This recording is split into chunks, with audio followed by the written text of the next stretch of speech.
Welcome everyone to tonight's discussion of the current dangers to American democracy, sponsored by the Institution for Social and Policy Studies. My name's Alan Gerber. I'm the Sterling Professor of Political Science and Director of the Institution for Social and Policy Studies. And today I'm honored to share with you the insights of our expert panel on this important topic. One thing about ISPS, I just want to remind everyone, ISPS is a nonpartisan research institution, and we are, you can go to our website to find out more about our mission and our activities and upcoming events. There's going to be a portion of our event which is question and answer, and so I want to encourage you to send questions for the panel at any time. So starting now through the Q&A button at the bottom of your Zoom screen. And so we're gonna try and cover a lot of questions. So keep the questions, if you can, brief and to the point. And so that'll give us the opportunity to answer as many questions as possible. And I just also want to remind everyone that today's event is being recorded, and we hope to be able to share a link to this event as soon as possible. So now I want to introduce tonight's panelists in alphabetical order and briefly. Jacob Hacker is the Stanley Resor Professor of Political Science, co-director of the Ludwig Program in Public Sector Leadership at the Yale Law School, and a faculty fellow at ISPS. He's an expert on American politics and policy, a member of the American Academy of Arts and Sciences and the American Academy of Political and Social Sciences. And recently he created APEX, the American Political Economy Exchange, which is a new program at ISPS. Susan Stokes is the Tiffany and Margaret Blake Distinguished Service Professor at the University of Chicago. Sue serves as director of the Chicago Center on Democracy. She's a member of the National Academy of Sciences and the American Academy of Arts and Sciences. And among her many important accomplishments, Professor Stokes is a co-founder of Brightline Watch, which is a periodic survey of experts and the public on the state of American democracy. And third, we have Milan Svolik. Milan is a professor of political science at Yale and a faculty fellow at ISPS who studies the politics of authoritarian regimes, democratization, support for democracy, and democratic backsliding. His book, The Politics of Authoritarian Rule, received the Best Book Award from the Comparative Democratization section of the American Political Science Association. So with that, we now turn to our panelists who will speak just one after another without additional interruption by me.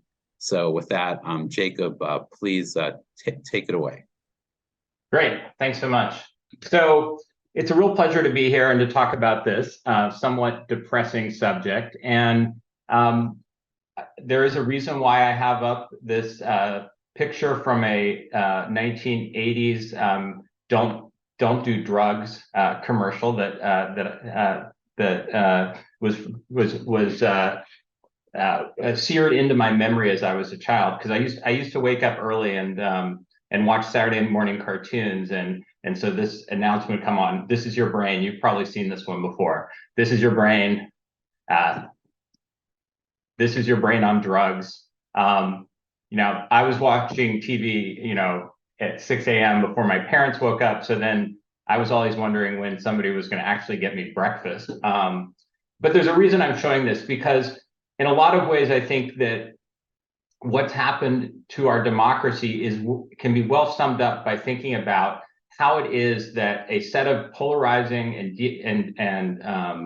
inegalitarian changes in our political economy have changed the way our political institutions work, or as the case may be, don't work. So if you think of the ad for today, it's, you know, here's your political system, and this is your political system on extreme inequality and hyperpolarization. You take a context, a system, and a set of institutions that was set up in one era with one set of goals, and you transport into it a very different set of circumstances, and it creates extremely different outcomes, and unfortunately, very, very unsettling outcomes for many of us. And so the way I like to think about this is that our political institutions were actually very well suited to helping the United States become a global economic superpower in the manufacturing era and actually lead the transition towards a modern knowledge economy. But that those institutions have proved much less well suited to dealing with the strains and dislocations that have emerged out of that transition.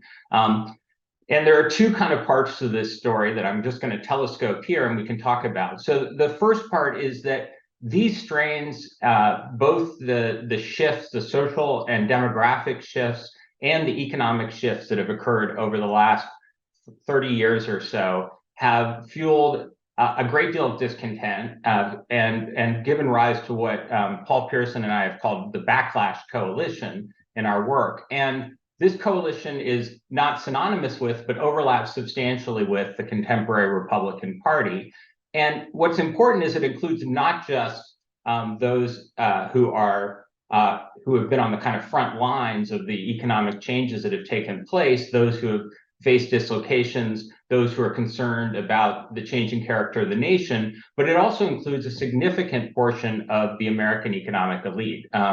Paul and I called this plutocratic populism in our work, and the idea is that although there's a sort of common right-wing populist story here, there's actually a surprising amount of, if not direct support for this right-wing populism, at least tacit and indirect support for it from some of the biggest winners in the economy today, those who benefited the most from these changes that are creating such backlash.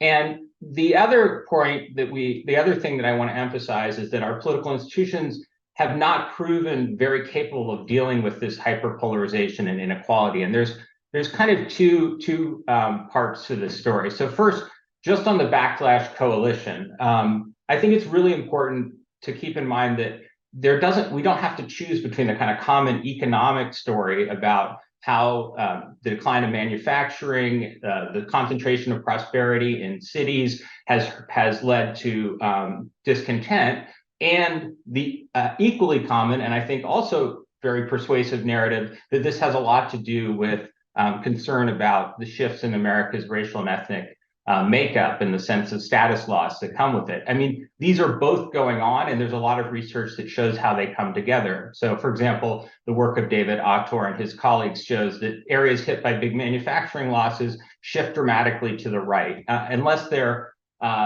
relatively diverse, in which case they shift to the left. But most of the places that have been hit have been much less diverse. And the other thing I would say is that it's pretty important to keep in mind that our media ecosystem, and particularly the prominent role of right-wing media, that's really important in this story, is pretty distinctive and has really accentuated the nature of this backlash and the intensity of this backlash coalition. The other thing to say is that this backlash, and this will get me to the institutions, that this backlash coalition is concentrated in non-metro areas, which are overrepresented, as I'll show in our political system. Now, I just mentioned that there's also a big role for politically active wealth, and I cite a couple of studies here that are very recent that show that despite the shifts that we've seen, there still is a large amount of support among the top executive class, among corporations for the Republican Party, even as they become more right-wing populist. And so this poses a really acute challenge.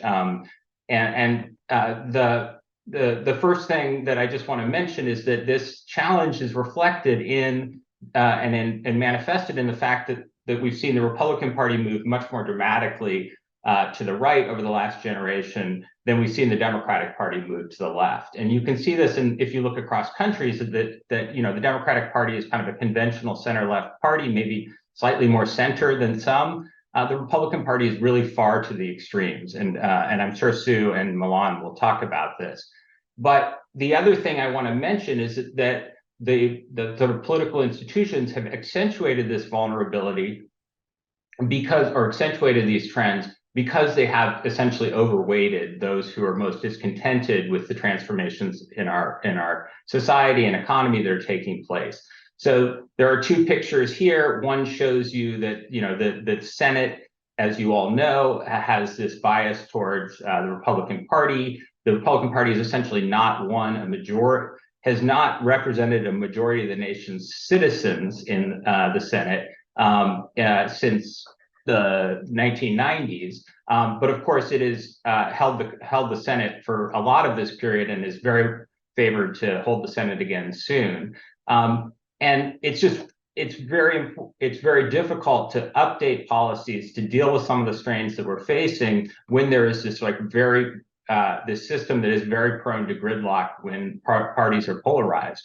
So there is this kind of minoritarian threat that's emerging that we see in particular, and I think Milan will talk about this, in the degree to which there's been very aggressive use of state-level election administration to try to advantage the Republican Party. So you can see at the state level in this picture here that you know, back in the 1970s, the Democrats, if anything, had an edge in gerrymandering of state legislative districts. Of course, that's shifted dramatically, and there's states like Wisconsin or Ohio that are just very heavily skewed in favor of the Republican Party, despite being relatively evenly balanced in terms of partisan division overall. And that, of course, feeds into national political institutions, because, of course, this is where districts get drawn for national politics. This is where politicians are drawn from. So I don't feel like I could do this without at least saying a word about it, whether there's an opportunity to escape this vicious cycle. And in our prior work, Paul and I have written about the role of business quite a bit, and argued that if business, which once was a much more moderate force in our politics, were to do that again, that would be really beneficial. I have to say I don't see that happening, and I'm not sure it will have as much effect as we once thought it would, given how far the Republican Party has moved to the right and toward a kind of populist stance. Ultimately, right, I think the right corrective in our system would be electoral, but there's a lot of talk about the fact the Republican Party is kind of exhausting its capacity to mobilize its voters. But of course, there's this real challenge of whether or not they'll be able to be enough of a response, given the bias of the institutions, to see really corrective efforts, as opposed to further erosion of democracy. And so, as I say at the end, I think that this is an area where you really need to see mobilization, broader mobilization around electoral and economic reform and political reform. And in that, as A. Philip Randolph famously said, organization would be critical. Thank you. Hi, everybody. Thank you for coming. It's great to see you, and I'm delighted to follow on Jacob's really interesting presentation. I think that there's quite a bit of overlap between his insights and mine, which I'm gratified, because he knows a hell of a lot more about American politics than I do. I'm going to put some of this in a slightly more comparative framework. I'm a comparative politics person. So basically, you know, what we've seen in the last 8 years or so in the US is what we call democratic erosion or democratic backsliding. And that basically means that the US, like about 24 other countries, democracies around the world, has experienced a decline in both horizontal accountability, which means the ability of co-equal branches of government to monitor and influence the actions of the executive branch, and vertical accountability, by which we mean the ability of voters to be well informed and to make decisions about, use elections to make decisions about who their leaders are going to be. So despite the fact that in 2020 Donald Trump was defeated, American democracy remains fragile. And that isn't just because a seemingly more anti-democratic version of the former president is poised to become the GOP the GOP's presidential candidate, it's also because the structural causes of erosion have not disappeared, and it's had enduring effects that also continue to persist and probably make further erosion that much more likely. So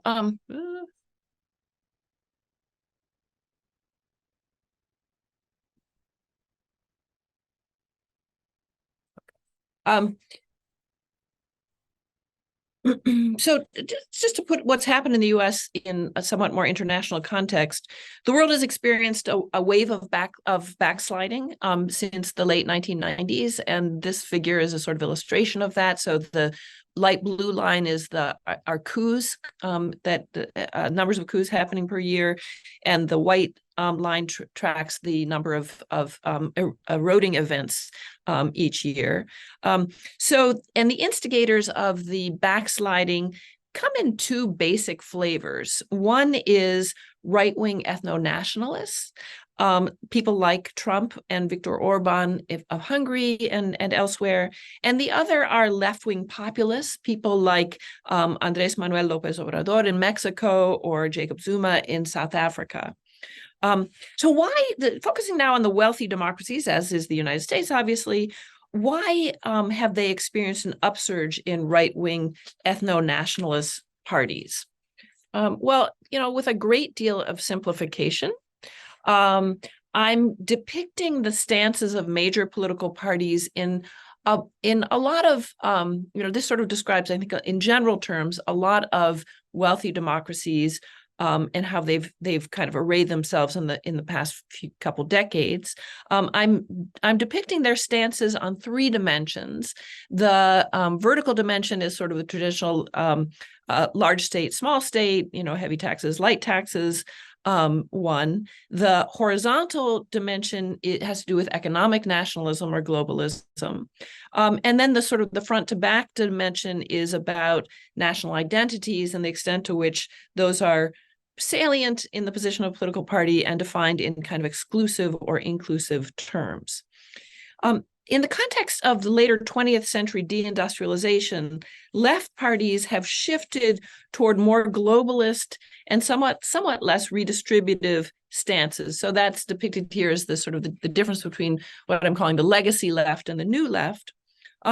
And in so doing, they had incentives to do so. I won't go into why, but a result of this shift has been that their brand as parties of the working class became somewhat diluted.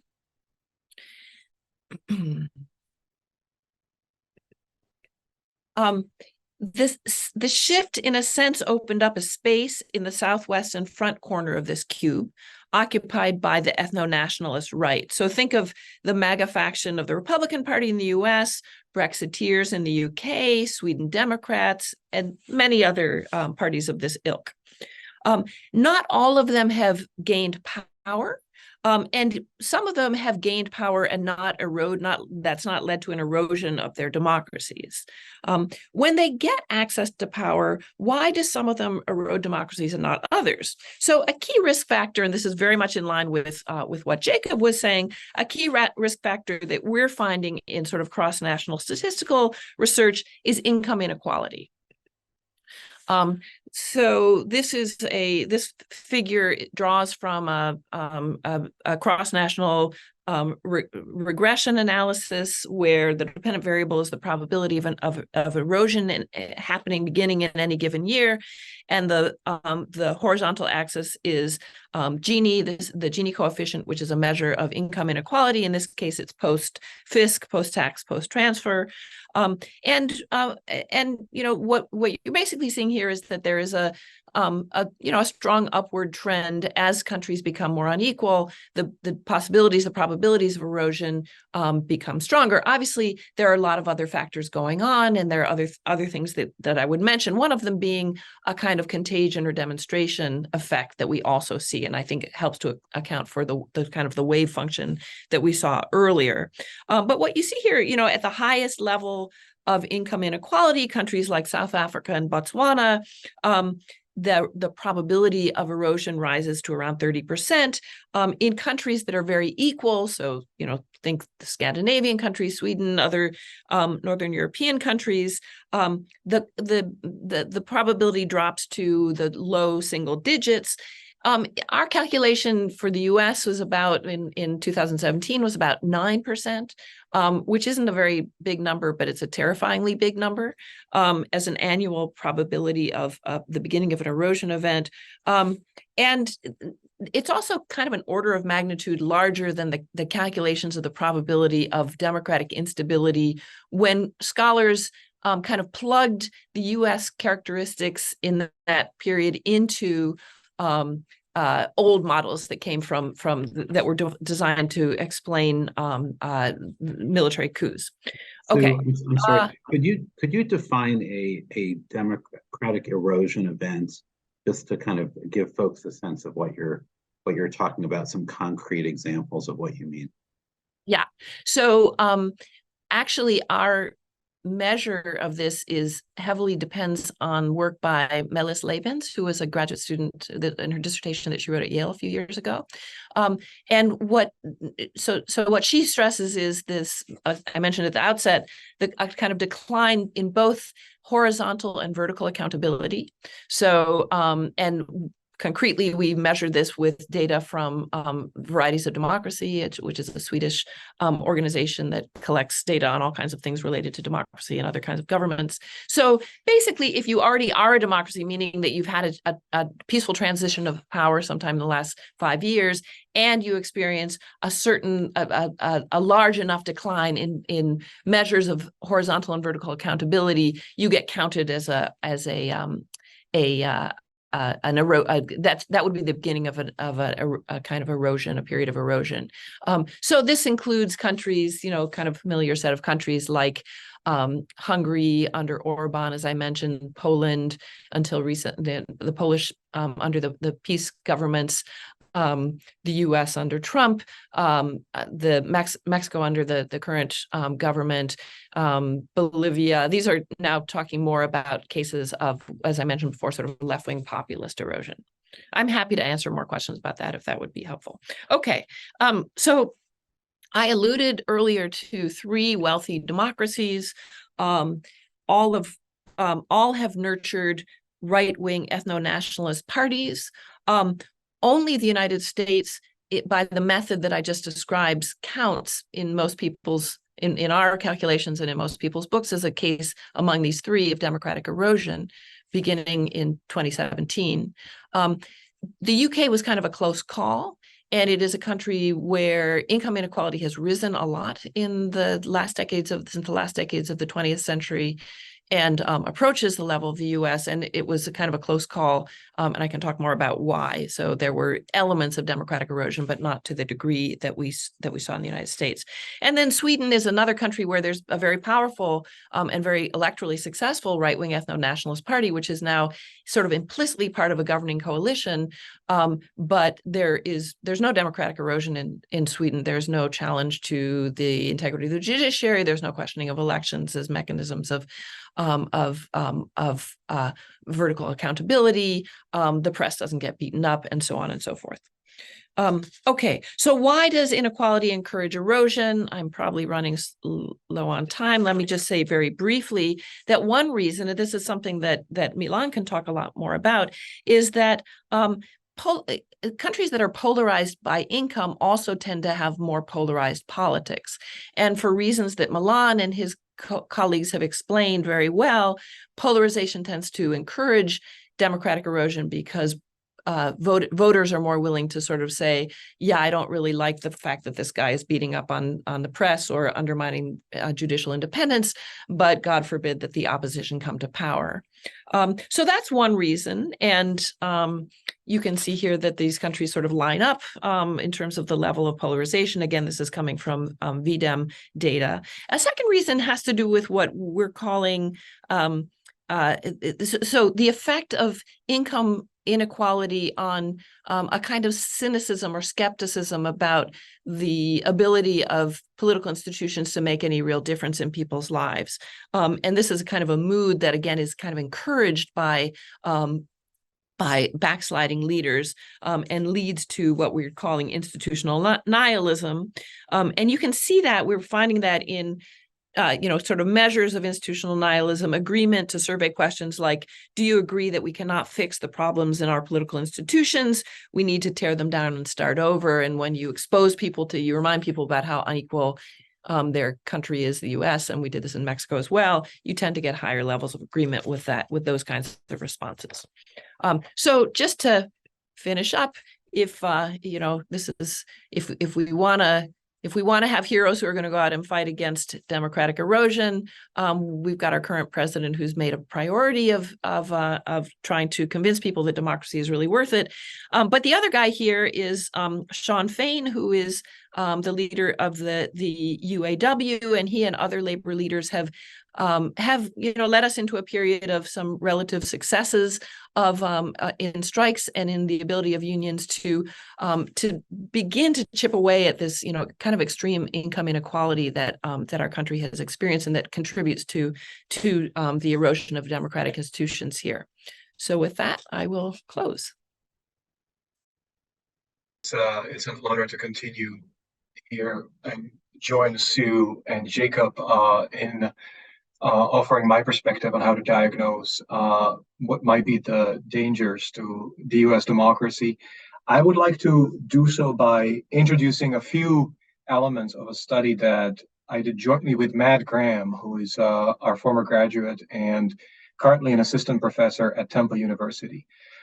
We were trying to figure out to what extent Americans are willing to prioritize democratic principles over partisan ends, and crucially also to figure out what do they believe about others' commitment to democratic principles and whether those beliefs are warranted in facts. And here I'm showing you a slide that summarizes one scenario that we presented a representative sample of Americans with. And we were trying to find a way to gauge their commitment to democracy based on this scenario. So the scenario, for instance, summarizes a situation, a real world situation that happened in Missouri. So this was a study that we conducted both in 2020 and 2022. And this is a scenario from 2020 where the Missouri legislature was considering changing how it does redistricting. And there were two groups advocating for different ways of doing it. The status quo was there's a nonpartisan demographer. But there was also another group called Fair Missouri that was advocating for the return of the ability to direct redistricting to the state legislature, which was controlled by Republicans. So in effect, partisan redistricting by Republicans. So this is a real world scenario, and we asked respondents to decide how they would allocate 10 cents between these two groups. What we're interested in is to what extent people are willing to allocate the money to the group that advocates the more democratic, the less partisan, what we call the principled option. This is, in this scenario, that's Clean Missouri, that advocated for nonpartisan redistricting, as opposed to one that may advance their partisan interests. In this case, if you're a Republican, you face a trade-off between an option that would allow you to further your partisan interests, but crucially at the expense of democracy. And so let me show you what happened depending on whether you were faced with such a partisan trade-off or such a trade-off between partisanship and democratic principles. And the first, maybe illustrate what's going on, is I'll show you what the Democrats did in this scenario. In this scenario, the Democrats, both partisan and democratic interests are clear here. That is, they don't want Republicans to be able to gerrymander, and so they should donate most of their money to Clean Missouri, which is advocating for nonpartisan redistricting, and that is indeed what happened. So, the next slide here shows the amount donated on the horizontal axis to what we call the principled option. That is, the option that was more consistent with democratic fair play. As you can see, Democrats, when faced between these two choices in the state of Missouri, were overwhelmingly donating most of their endowment to the option, to the principled option, to the group that advocated for nonpartisan redistricting rather than one done by a partisan in this case, Republican-controlled legislature. It reveals, I think, two things. First of all, the Democrats in this scenario knew very well where either democratic principles or their partisan interests lie. They donated most of their money to the principled option. But now look what happens when we asked Republicans to donate 10 cents and how they would donate it. Remember, this is the group that here faces a tension between their partisan interests and democratic principles. You see that a majority of Republicans, in fact, decided to donate less to the to the principled option, to Clean Missouri, and more to the partisan option, to the group that advocating returning redistricting powers to the Republican-controlled legislature. The median donation was only 3 cents out of 10 to the principled option, and the mean donation was about 4 cents. In other words, the average individual donated a majority of her endowment to the partisan rather than the principled option, and only 29% of subjects, of Republicans in this case, donated to the option that's more consistent with democratic principles. And this, in effect, highlights how I view the main threats to U.S. democracy. At one level, it is the fact that this is even possible, that voters in the state get to choose how redistricting is done. And I think in the comparative context, the United States is unique in the sense that state-level institutions, legislatures, sometimes in conjunction with the governor, have the ability and as a result the opportunity to shape the fundamentals of political competition, including how redistricting is done, who can vote, and so on. This is very unique around the world, and it simply creates an institutional opportunity to rig the game in one's favor. The other condition that I would like to highlight is, in effect, the shape of this histogram. That is, that the vast majority of the type of voter that in this scenario faced a trade-off between her partisan interests and democratic principles decided to side with partisan interests. And that is what we find throughout the study, both about Democrats and Republicans. And I see that as the other main structural condition that represents a threat to democracy, and that is that most people, when facing a conflict between partisanship and democratic principles, are willing to side with the former. Thank you. Great. Thanks very much, panelists. I guess if the panelists, I guess we should join as a panel now. And I have a couple quick questions to kick things off, and then we can turn to questions from the audience. So I just want to ask Sue just a clarification question regarding income inequality. Do you find that the income inequality relationship between income inequality and democratic erosion, does that hold for high income countries as well as low income countries? Right. Now, that's the question. So if you interact this one answer, I don't think it's the answer to the question you're asking, but we also look at GDP per capita separately, as another factor, and find that question about interaction. Yeah. Right. I don't remember. So my co-author on that paper is another recent Yale grad named Eli Rao. Yale is full of amazing graduate students who, I don't remember. I'm gonna find out. But income itself has a sort of unstable, suggestive but unstable effect. The Gini effect is just like we couldn't get rid of it no matter what we did. It was sort of however you measure it, however you measure the dependent variable. It's the only way we got rid of it was unplugging our computers. So it was pretty remarkable. You can have you tried kicking the computer? Yeah. I do that. Okay. So, and then my second question, and this is really for all the panelists, is just this is obviously the idea of democratic erosion in the United States is a very frightening prospect. And at one level, it's obviously, I'll just say it's very frightening. On the other level, you wonder whether or not this is a bunch of political scientists engaging in catastrophizing, and whether this is a real thing or not. And so, could you, I mean, each of you or any of you, could you spell out what you think of as pathways that you think are plausible?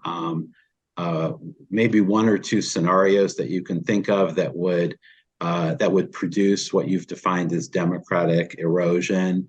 I'm using Sue's term, but democratic backsliding. I think that's what Milan was referring to it as. And then, just a little bit about the plausibility in your view of those scenarios.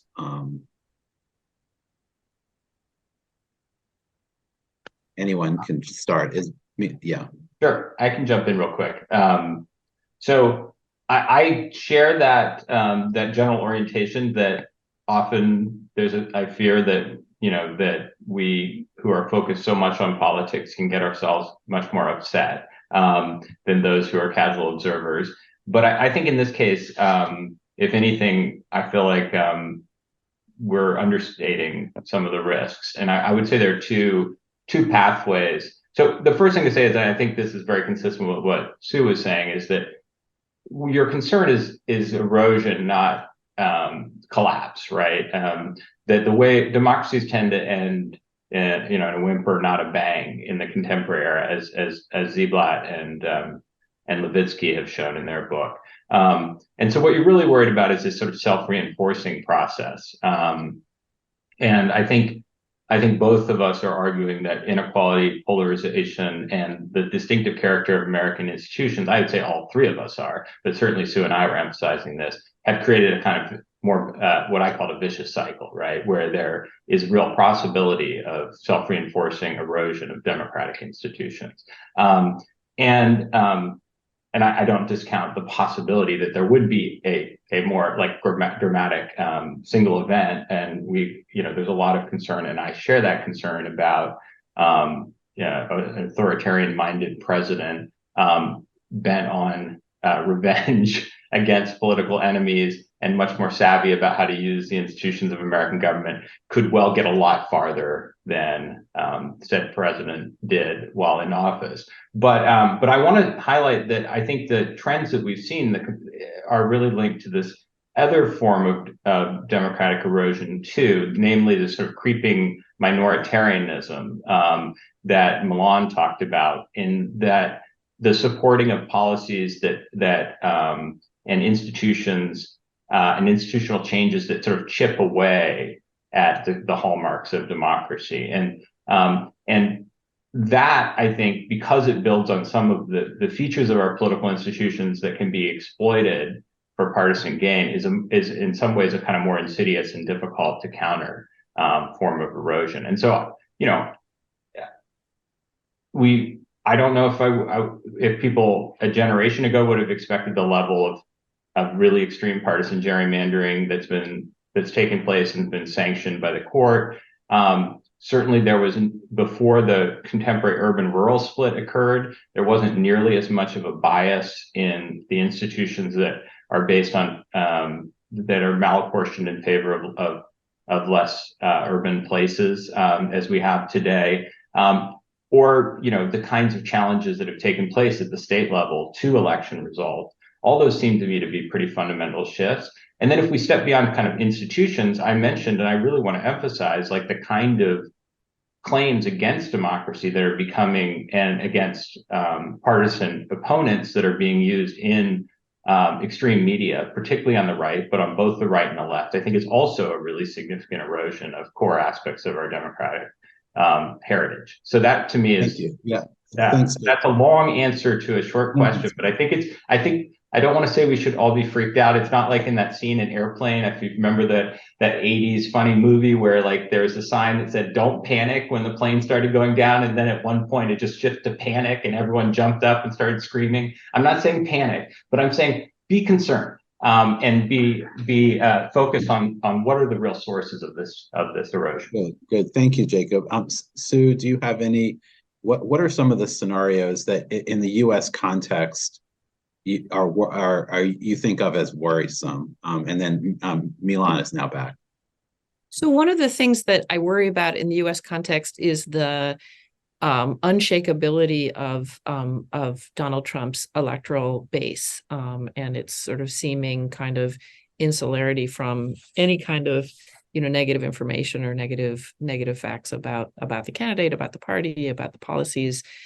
When you look at other countries that have had periods of erosion and kind of set them aside, one of the things that you see is that parties lose elections, and eroding parties lose elections, and they really kind of it's possible to undo some of what happened. And you don't have the same. Sometimes you have challenging of the election. So Jair Bolsonaro in Brazil was very much like Trump in that he claimed before the election that there was going to be massive fraud, but he didn't really double down on that claim afterwards so much. And that's probably because he was really worried about prosecution, and he is being prosecuted. So, but the UK is an interesting experience because they really did have a very close call, maybe closer call than we realize in the US. So the pro-immigration crisis, where Prime Minister Johnson closed down the parliament, which is not something that never happens, but it was found that he had done that in an unlawful manner. I'm not sure what unlawful and illegal are, the difference between them, but that's what the court decided in the UK, and so that's kind of a big thing. And then they also have engaged in restrictions of ballot access, like the U.S. Actually, like the U.S., a country in which there's very little electoral fraud. In fact, their elections are much more heavily regulated there, and the right to protest has been curtailed in ways that have been lasting. In fact, we saw a lot of drama around that the last few days. But what happened to Johnson was that he was dumped by his political party, and he was dumped by his political party. And granted, it's a parliamentary system. It's easier for the party to get rid of its prime minister. You don't need a new election. You don't even need a party election there. But the reason he was dumped was that he was very unpopular, or to put it the other way around, had he had the persistent kind of level of popularity that Donald Trump has in the US, they might well have hung on to him, and then we might have seen more of an unraveling in the UK. So that's a real source of concern for me. Great, thank you. Milan, do you have anything you wanted to add? I apologize. I disappeared for a minute there. And was your question about what are the? Yeah, the question is, are there any scenarios that you might just basically, are there any scenarios that you are especially worried about? You've mentioned state level machinations in your presentation. Is that what you're concerned about mostly, or what are the things you're concerned about in terms of scenarios for democratic backsliding? So those state level disenfranchisement, gerrymandering, that was happening before the Trump presidency. It's happening now, and those are the institutional opportunities that are unique to the United States and that are being taken advantage of by both parties. And I think that's very concerning. And maybe let me add two other elements that I think are structurally different, let's say, from what was happening 4 years ago or 6 years ago. And the first one is, I think that similar to what Sue mentioned, that post-January 6th Republicans are different. And maybe one way I would describe this in concrete terms, that we see it in the study that I briefly previewed. As I mentioned, we conducted two studies, one in 2020, just before the 2020 election, and another one in the 2022 election. And what we saw in the study conducted just prior to the midterms, that is after January 6, 2021, is that we saw that Republicans are unwilling to punish. So whereas in 2020 they were, but in 2022, they were unwilling to punish one type of undemocratic behavior, and that is denying the outcome of elections, questioning the fairness or the conduct of elections. When their candidate was claiming, and these were real world candidates that were simply questioning the results of the 2020 presidential elections or some other elections, Republican voters were willing to go along with it. In some cases, that carried a premium. And so that's very different from the kind of partisan asymmetry that we have observed before, where actually voters on both sides were willing to overlook democratic defects on their own side. This is very different now. And maybe the last comment I would have is that another feature that is different from just a few years ago is that both sides are increasingly willing to justify their own undemocratic behavior by pointing to the other side's undemocratic behavior. So to maybe give one concrete example, the Democrats, when they redistricted the state of New York just before the 2022 midterms, that redistricting was ruled as unconstitutional in New York because it was gerrymandered. But the rationale that was given is that we have to do this because Republicans are doing this elsewhere. And if we don't do this, we will be hurting ourselves politically. And if you look at some of the commentary on this and reporting, what was interesting that is the journalists sometimes noted, and no voter is going to punish their own party for gerrymandering. So there's no political cost to this. And I think this kind of tit for tat, where one side is saying we have to play dirty because the other side is already doing it, can kind of spiral out of control. Okay, well, that is a really a great way to transition to the questions, because I find that really upsetting and disturbing. I mean, the idea that sort of norm violation leads to a kind of spiral of escalation of norm violation. That is, I would just say, I'm sorry, maybe I should stop here, but I would say the scenarios that seem most disturbing to me for extreme problems have that feature to them, where people start down on a set of things. They start down a path which, through a series of I have to do this because they did this, or if I don't do it, they'll do it. That logic can lead you very far down the road in a scary direction. And anyway, on that note, why don't we turn to our audience? I'm gonna Rick Harrison has synthesized some of the questions, and so I'm going to read some of them to you.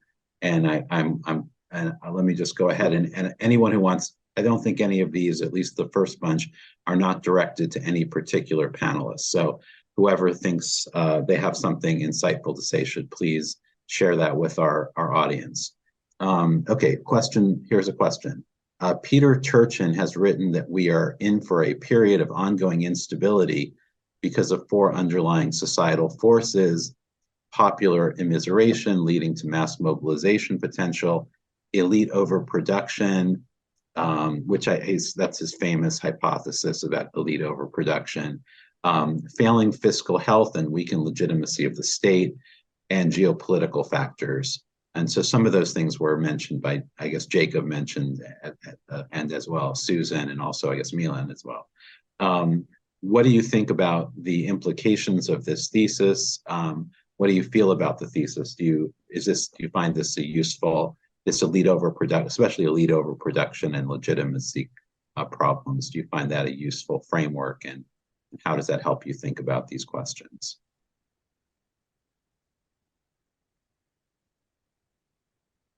I'm very interested in hearing what you think about elite overproduction. But anything in this question, I'd be interested in hearing your reaction to. Are you familiar with this elite overproduction thesis? Okay, we don't have enough time to go into it, but basically there are a lot. Basically, you have, if I've got it right, when you produce more political elites than you have places for them in society, that's the tinder for political conflict and potential major changes in the political system. That this, I think, goes back to, is it Pareto, who talked about elite fractures being the foundation for political change, as opposed to mass-based political change. Obviously, you know what a great comparative politics scholar I am. So, any comments from our colleagues on that? I'm tempted to say we're going to edit this part out of the video. Okay. Next question. So any comments, please? Yeah. I don't know if I have anything to say on elite overproduction, but I will say that the role, I think both Sue and I were emphasizing the degree to which the concentration of economic rewards is quite consequential. That's one kind of elite. Actually, I think probably there's one of the big problems in our politics today is linked to what you were saying about norm erosion, is the people who go into office increasingly have to be partisan warriors, right? And so I think we really can't understate the role of elites in this process. So in both shaping how non-elites are thinking, but also in their own struggles. And so one thing that I think is quite clear is that the pool of people who are going into public office now is very much shaped by both this very bifurcated media ecosystem that I alluded to, and by the sense that there's a struggle, that's an existential struggle that each party is engaged in. And I do think there are differences between the parties in this regard. And I've been studying the Democratic Party a lot lately because I was studying the Republican Party for so much of my career. And I do think one thing that is different is that the Democratic Party still has a lot of people who, for want of a better way of putting it, kind of want to do policy. And that has a kind of cohesion, it induces a kind of cohesion across the party. If you look at the Republicans, say in the House, one of their big problems, right, is that they lack this kind of common denominator of, well, we just want to like do policy things through government, right? There's sort of one faction that's trying to win favor on conservative social media. There's other factions that would like to do policy things. There's others that would think the Supreme Court's really all that matters. And so it I think creates a much more fractured party. And I think fracture is kind of bad. Like, I think that in general, you want parties that can behave a bit more cohesively, and will discipline, of course, their members when they're behaving in ways that sort of reflect poorly on the party overall. And so, not to paint the Democrats as being really high performers in this regard, but I do think one thing that we should be thinking about is like how does the Republican Party, because our system does not work without two parties that are relatively well functioning. How do we get the Republican Party to function as a more cohesive party, and not just in a way the way that Milan suggests they might function as a party? So I'm sorry that was exactly on elite overproduction, but I actually think it's really important to think about the elites in American politics and how they play into this process. Okay, Sue, Milan, do you have anything you want to say, or we should move on to the next question? Sure, next question sounds great. Okay, next question. Do you think that the candidate selection mechanism, so we've got the situation in the United States where we have Donald Trump and Joe Biden likely to be the next presidential candidates. That's a function to a great extent of the political institutions for selecting office holders. Is there anything in your research that suggests that there are better and worse ways in terms of the political institutions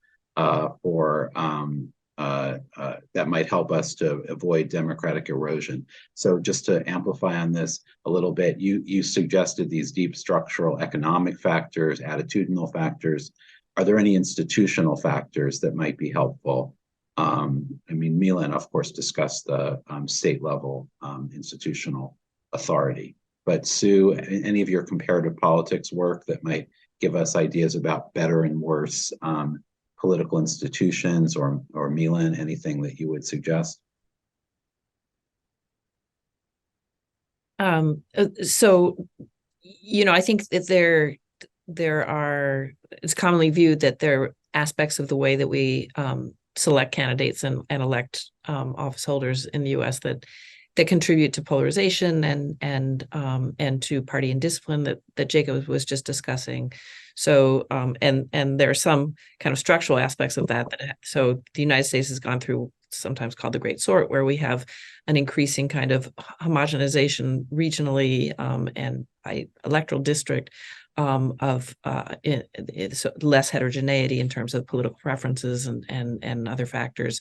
So that tends to produce representatives who are not vulnerable to being losing elections or to the other party, but rather that the dynamic tends to be within their own party, and that can contribute to the kind of polarization that Milan was talking about. There actually has been, I mean, there are trade-offs involved in all of these kinds of institutional factors. So in Latin America, where I have more regional expertise, there actually has been a shift toward party primaries, not so much for members of the legislature who tend to be elected in proportional representation on party lists, but for executives, for presidents.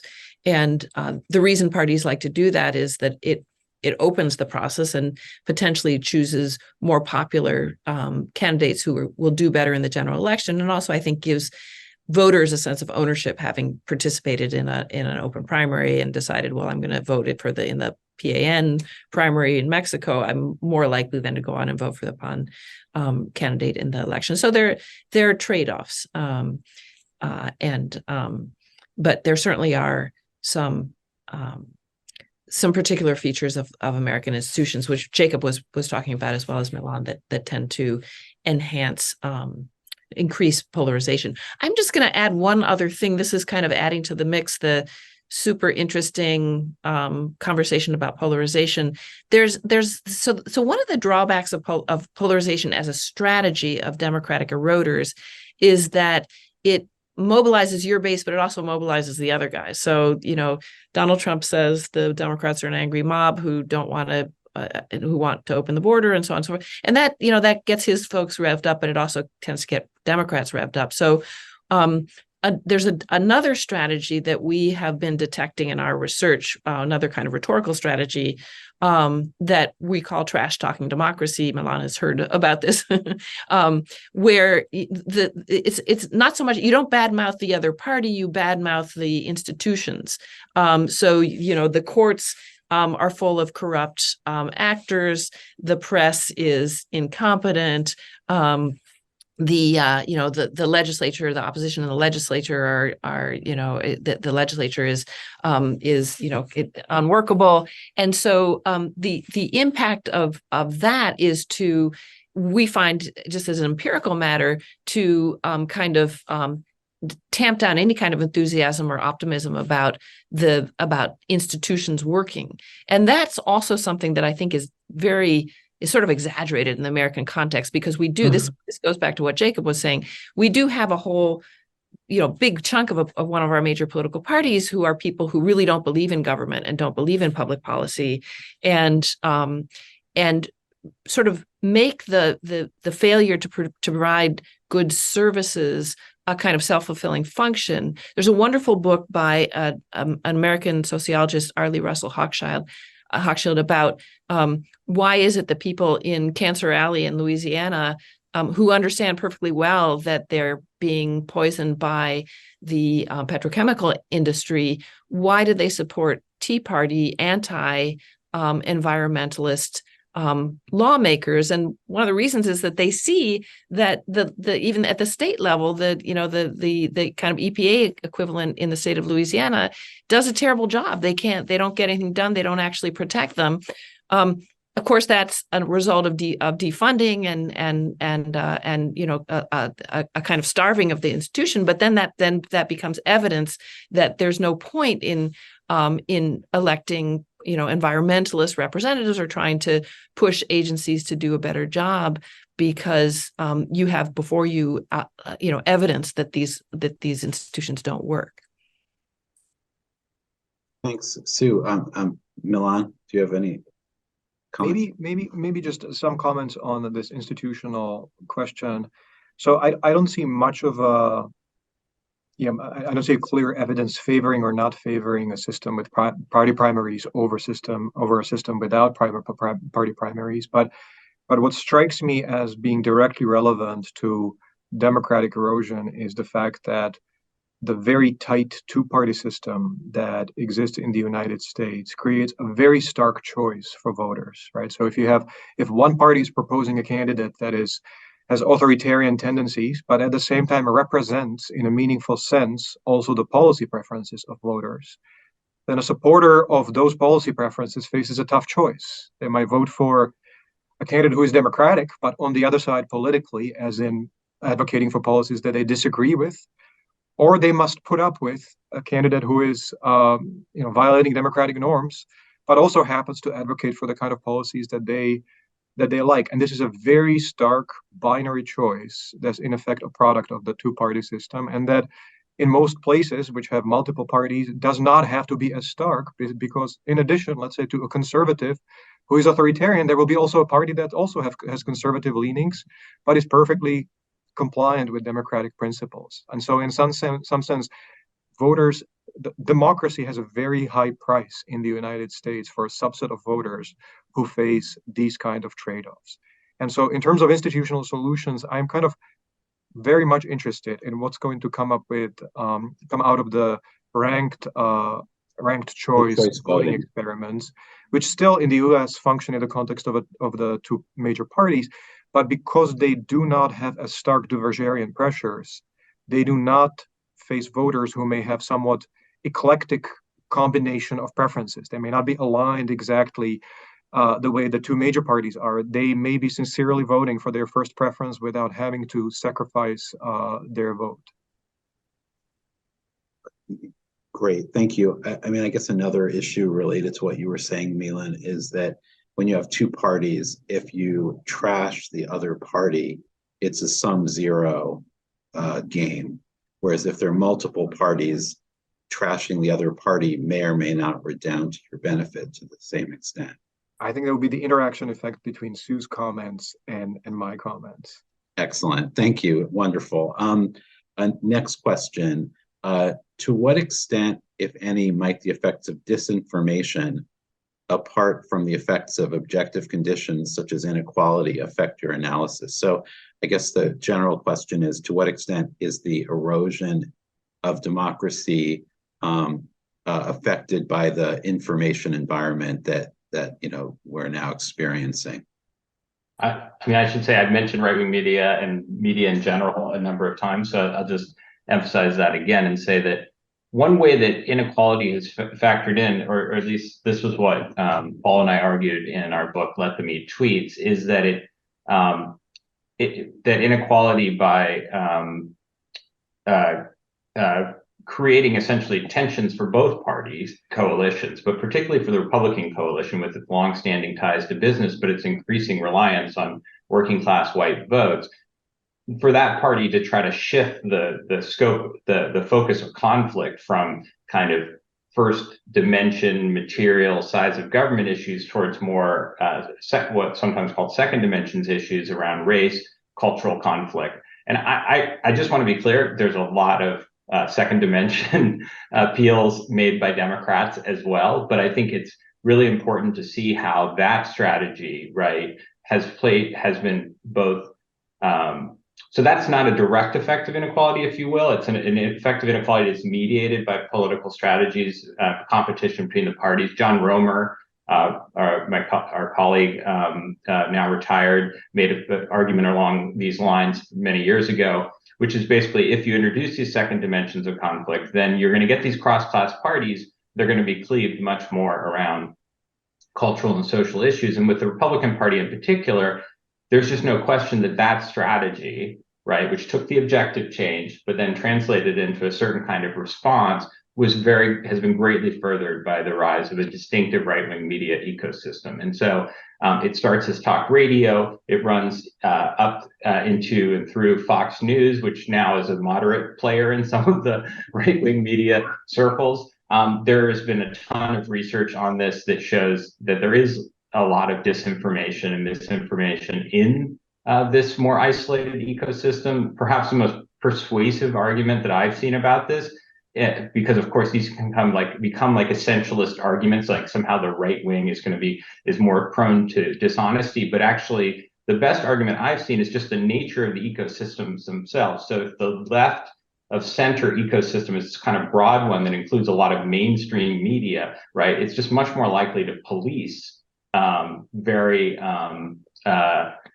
inaccurate and extreme stuff, right? Right-wing media system is a more self-contained unit. That's true both in terms of how these media nodes kind of interact with each other, as Yochai Benkler has shown in his work, but it's also true in who actually consumes the media, right? So if you're someone who dabbles a little bit in this range of media, which is true of a lot of people in the center, right, then you're going to get exposed to a bunch of stuff. If you look at the people, particularly the most strong supporters of kind of, we've sometimes talked to them about them today as MAGA, Make America Great Again candidates, those folks are much more likely to congregate among the most conservative media sources where they're not necessarily getting exposed to some of that contrary information. So again, I just think it's really important that we understand that our institutions are distinctive. And also, if you look across countries, there are very few countries. I think Israel is really the major example that you see in the cross-national research,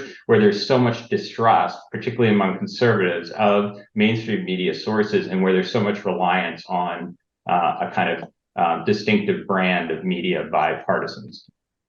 Great. Milan and Sue, do you have anything to add about the communication environment? I can't tell if Milan, are you looking to get rid of your mute, or are you? I apologize. No, I don't think I have anything to say. Okay. Sue, do you have anything you want to add? No, I agree with. Terrific. Okay, question.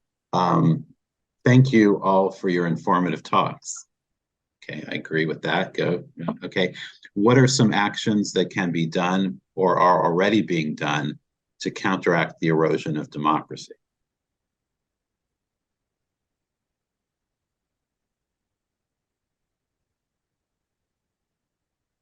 Sue.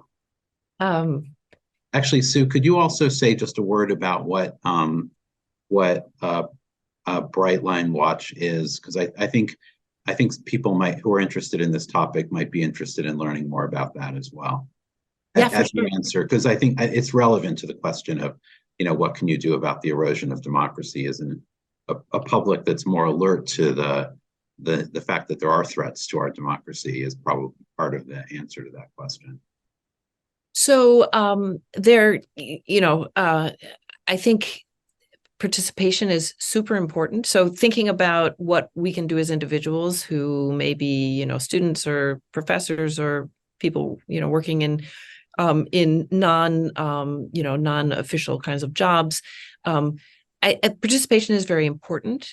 If Milan is completely right that we have all kinds of biases and tendencies to turn a blind eye to undemocratic behaviors by our own parties, but to the extent that it becomes really crucial, and I think we are really at a crossroads in our country right now, to sort of recommit to democracy as a kind of system of government and set of principles, and make that a kind of central point to your own participation and the way you talk to other people about politics, separate from the kinds of public policy issues that we all care a lot about. Many of us care very passionately about public policy issues, but separate from those kinds of concerns.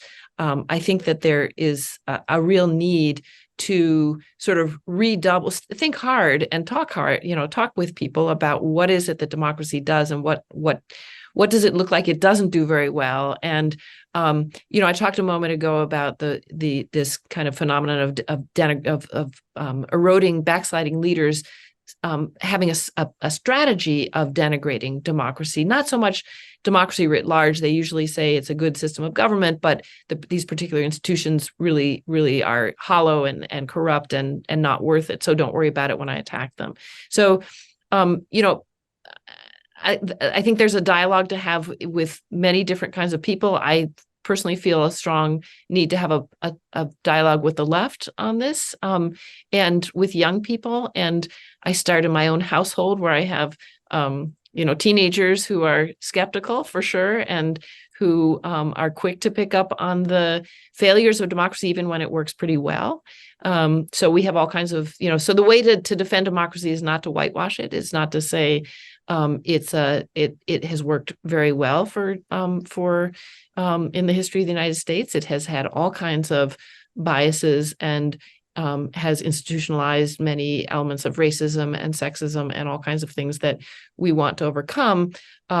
Nevertheless, if you study the experiences of other countries where people lose the ability to kick the government out of office by voting them out, that is not a good place to be. It's a place to be where civil rights are not respected, where the rights to protest are not respected, where freedom of speech is not respected. So I think that a kind of thinking hard about the difference between a sharp, critical, constructive eye toward our own political institutions, as opposed to, the kind of institutional nihilism that many political leaders are only too happy to encourage us to embrace.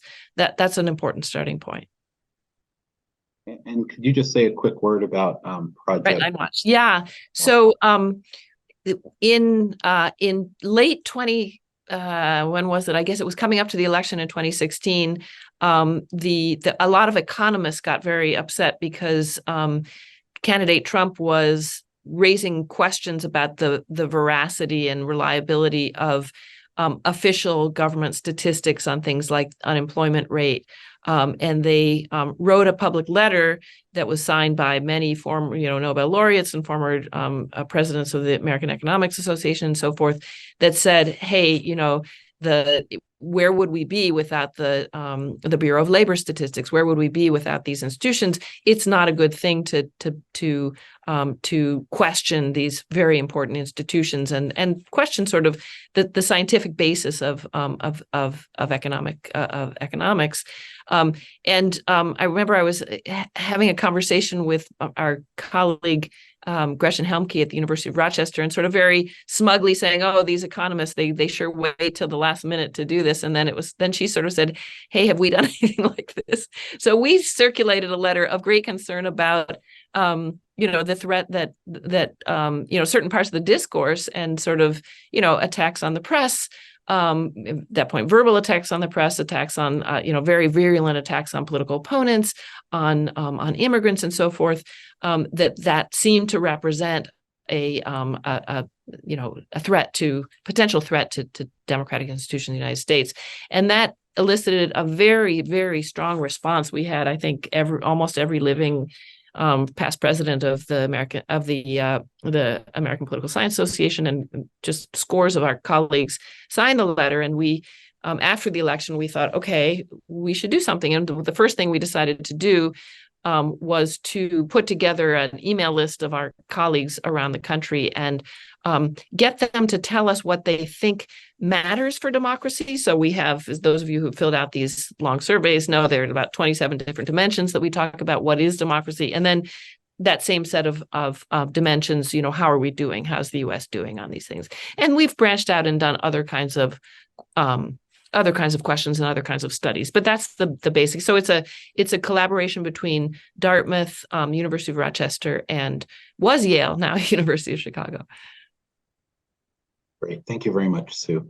Again, the question, what are some actions that can be done or are already being done to counteract the erosion of democracy? Milan, is there something you'd like to add to that? Maybe briefly to characterize what I think is the main force that is, that acts in, to defend democracy. And I think that main force are the voters. I think as voters, as being the ultimate check on any possible politician that undermines democracy. And I think when we think about what kind of voters that are, the kind of study that I highlighted earlier, I've tried to do several of those around the world and basically try to look at what are the kind of characteristic of the kind of voter that when the kind of party or candidate that they would normally vote for says something undemocratic or proposes something undemocratic, that voter is willing to say, I'm not voting for you just because of that, right? And I think there are two actionable predictors of that kind of voter or correlates of that kind of voter. And the first type is, well, that kind of voter tends to be a centrist or moderate, right? So they are not hardline partisans because those are unwilling to abandon the candidates that they otherwise like. So in other words, centrists are a pro-democratic force, But the other thing that I think is more actionable is that these voters tend to be fairly politically informed and democratically competent. They seem to be fairly good at telling apart undemocratic from democratic, but also knowing basic political facts. And I think so. I think if there's hope, it's the hope in this kind of voter as serving as a check. Great. So it's not causal exactly. It's an association, but it makes sense. It's an association, and it's one only of about 4 or 5 robust predictors across about 10 countries. And so I think that's the kind of surprising thing is, like, regardless of whether we're talking about Serbia, Sweden, or the United States, this is something that strongly correlates with the kind of voter who's willing to say, if it's my side that's behaving undemocratically, I'm willing to switch and vote for someone else precisely because they're behaving undemocratically. Milan, is this work part of the APSR paper that you published with Matt, or is it some other? This is not published. This is not published.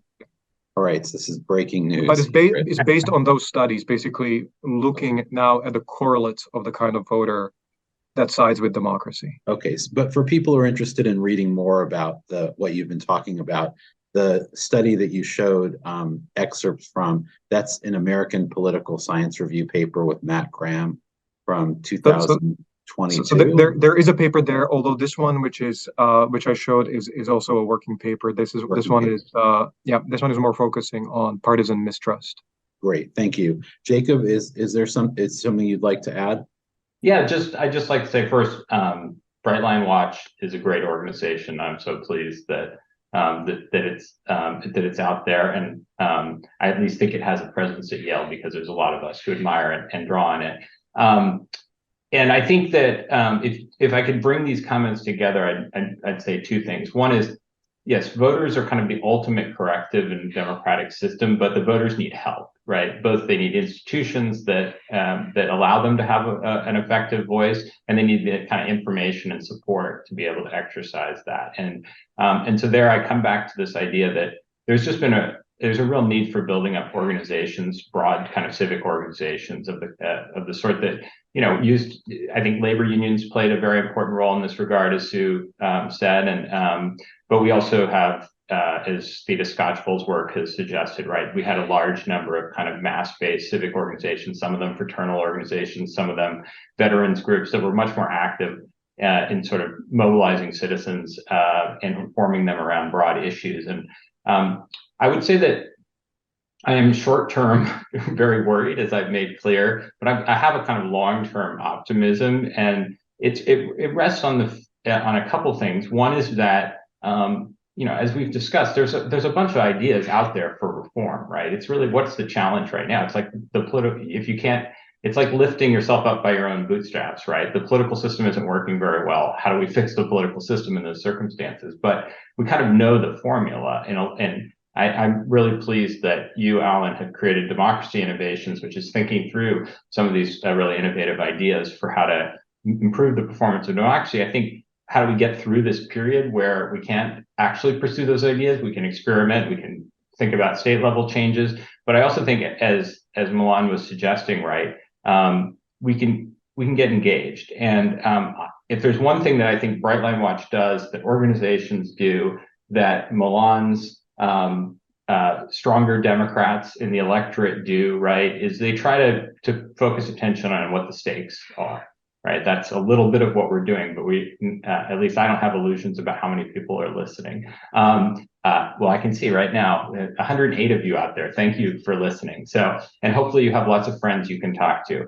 But I think one of the things that's happened is we've kind of normalized pretty fundamentally anti-democratic stances, and we need to essentially say that these are not appropriate, and that's got to be part of our debates. I actually think it's striking that in the last 2 big elections, actually probably if you go back to 2018 too, right, there's been a lot of hand-wringing, and in the end, where there's been salience of the stakes, right, where there's candidates who are really out there denying elections, where very fundamental rights that people care about are at stake. We've generally, not exclusively, we've seen greater engagement, right? And we've seen a lot of positive breakthroughs for shoring up those institutions, right? And so I think that's the hope, right? Is that you get that going, that kind of positive cycle rather than the vicious cycle going. And I believe over the long term we can. Excellent. Thank you so much, Jacob. And so I see that we're at 5:23. I do want to say thank you for the call out, Jacob, to the ISPS Democratic Innovations Program. We have a lot of events that are planned in the coming several months, including a fairly large conference event on ranked choice voting. And we're having an event on the use of lotteries and representational systems and all sorts of things designed to try and think of systems that would promote honest, efficient, and effective government. And I urge everyone who's interested in such things to check out the ISPS website for more information. So with that, why don't we see if there are any final, like literally 30 to 45-second comments that you'd like panelists to make, and if there's any resources or papers or books that you think would be especially important for people to read who are interested in this subject, could you share those as well? We're kind of getting close to the end of our time together. So why don't we start in reverse order from the presentation? So Milan, Sue, and then Jacob, please. Maybe very briefly, I would say that when I want to keep up with what political scientists and what the public think about the state of the U.S. democracy, I keep up with the website of the Bright Line Watch and especially their reports on. I'm really fascinated by both how much actually agreement there is between political scientists and ordinary voters about many things, but also then the lines of disagreement. So I find those periodic studies incredibly valuable, and kind of especially if they're around major events in American politics. Like I see it as a social scientific way to better understand the challenges to democracy. So I really appreciate that. Thank you, Sue. Thank you. Thanks, Milan. One thing I would add is that we actually have replicated the same set of questions about dimensions of democracy, what's important, in, I don't know, 6 or 7 different countries, very, very varied: Brazil, Poland, the UK, South Africa, bunch of different countries. And it's startling how similar the results are. So the view, what really matters for democracy, what's essential. People think that equality of rights, of political rights, they think that free and fair elections, far and away the most important thing, and also what doesn't matter so much. So they actually, the Vox Populi is that getting along and being nice to each other isn't so important. I think, like having legislators who, go out to dinner together, whatever, they not that they don't think it's important, it's not as important. So there's a lot of convergence of the ideas about what democracy is internationally. I guess I would just say for folks who are interested in thinking about what you can do and less of our kind of nerdy papers that we write, another Yale professor, Tim Snyder, in the history department, his book on his sort of really basically pamphlet on tyranny has a wonderful set of ideas about very concrete things you can do, like get subscriptions to newspapers and choose an organization that you want to champion and help labor unions and so on. So I would take a look at Tim's book. Great, thanks a lot, Sue. And then Jacob, please. Yeah, so first, if you didn't notice, because Sue was talking, I was holding up On Tyranny, which is right next to my desk. But I was also going to mention I'm part of the American Academy of Arts and Sciences Commission on Reimagining the Economy. And it's a successor to this is an embargoed copy, and the real thing doesn't have the binder. But it's a successor to a well-known report that they did on improving the health of American democracy. And I think it's telling that, first of all, you could get together a very broad cross-section of people from very wide range of fields, and they all agreed that our future of our democracy depends on thinking about how we can make our economy work better for more Americans. And that kind of brings us full circle to where both Sue and I began, that, you know, ultimately, like, capitalist democracy has this, you know, among rich democracies, has this pretty impressive track record of resilience in the face of a lot of very fundamental shocks. And it rests on this idea that, as Milan said, that voters have autonomy. It also rests on the prosperity that well-regulated markets can produce. And it's that, you know, that complementarity, as political scientists call it, of capitalism and democracy, that that with reforms to both capitalism and democracy should get us forward into the future. And so that, I think it's really great that, and yes, I know, I think it's really great the Academy has put out a report for how we might think about that. Fantastic. Thank you so much, Jacob. So I want to also thank our staff at ISPS. We have the most amazing staff that allow us to do these events, especially Pam Green, Rick Harrison, and Kira Wishart, who did all of the arrangements to make this event possible. I want to thank our panelists, Sue Stokes from Chicago, Milan and Jacob from Yale. And I also want to thank everyone who attended our talk today for the wonderful questions they shared and the interesting conversations those questions generated. So with that, thank you very much. And I look forward to sharing additional ISPS events in the future with all of you. Have a nice evening. Thank you.